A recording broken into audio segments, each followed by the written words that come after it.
अस्सलाम वालेकुम।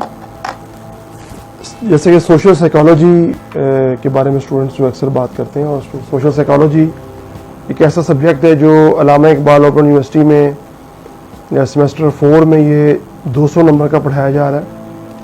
और पाकिस्तान में उर्दू में इस पे बहुत कम काम हुआ है।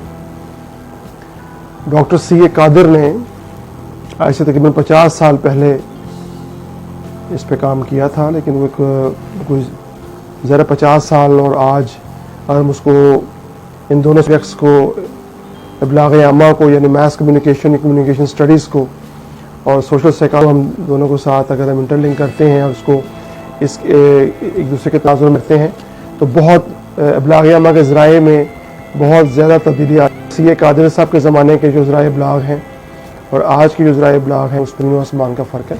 तो सबसे पहली बात है सोशल साइकोलॉजी क्या है। जैसे पता चलता है कि सोशल साइकोलॉजी का ताल्लुक यानी मुआशरती नफ्सियात का या समाजी नफ्सियात का जो ताल्लुक है वो मुआशरे से या समाज से जुड़ा हुआ है। तो एक ऐसी साइकोलॉजी, ऐसी नफ्सियात जो मुआशरे पर अप्लाई होती हो, यानी मुआशरे की नफ्सियात क्या हो सकती है, मुआशरती साइकोलॉजी, मुआशरती नफ्सियात।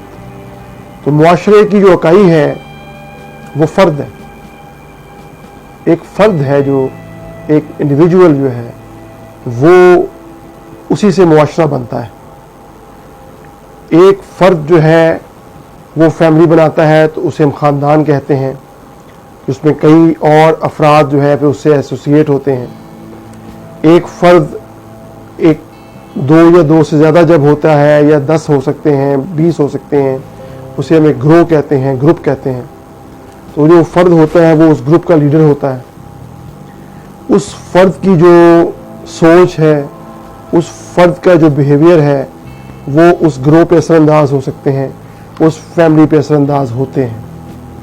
ये कौन से अवामिल हैं जो फ़र्द के बारे में हम फ़र्द के रवैये को बनाते हैं, जिससे फ़र्द का एक्शन और रिएक्शन होता है। यानी एक फ़र्द जो है एक किसी मामले में और तरह रिएक्ट करता है, दूसरा फ़र्द किसी और तरह रिएक्ट करता है। ये सारा जो इल्म है ये जानना बहुत ज़रूरी होता है। और इब्लाग़ आमा के ज़राए जो हैं वो किसी भी फ़र्द को किस तरह तब्दील करते हैं। जब फ़र्द तब्दील होता है तो उससे एसोसिएट लोग भी तब्दील हो सकते हैं।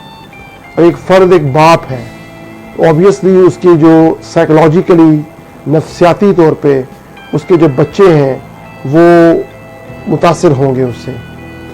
उस बाप में या उस माँ में कोई नफ्सियाती डिसऑर्डर है, कोई नफ्सियाती मसला है, उस मसले से 2-4 उसके बच्चे हो सकते हैं, उससे एसोसिएटेड अफराद हो सकते हैं।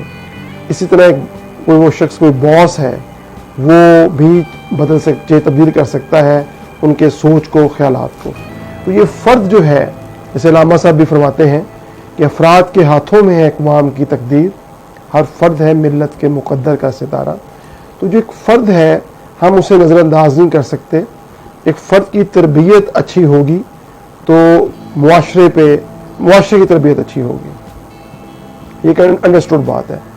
मुआशरा जब कई अफराद मिलकर जब मुआशरे की तश्कील दे चुके होते हैं तो फिर वो जो मुआशरा है उसके जो उसमें मुख्तलिफ़ किस्म के जो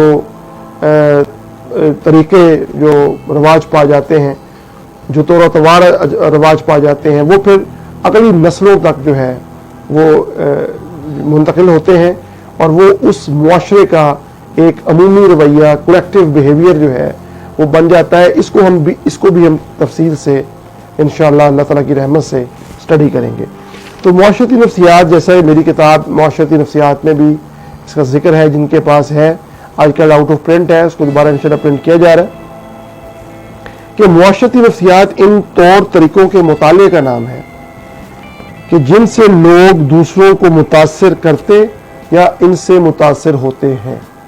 इन्हें मुतासिर करते और मुतासिर होते हैं। एक और जगह भी कहा जाता है कि मुआशरती नफ्सियात उस इल्म का नाम है जिसमें लोग दूसरों के ख्यालात को समझते, वाज़े करने और इनके बारे में پھر پریڈکٹ کرنے کی، پیشن گوئی کرنے کی کوشش کرتے ہیں، اور یہ بھی دیکھا جاتا ہے کہ لوگوں کے افعال پر، ان کے اعمال پر یہ خیالات کس طرح اثر انداز ہوتے ہیں، یا وہ دوسروں کے خیالات کو یا ان کے جو اعمال ہیں یا افعال ہیں اس سے کس طرح متاثر ہو سکتے ہیں۔ یہ بھی ہم معاشرتی نفسیات میں اس کا مطالعہ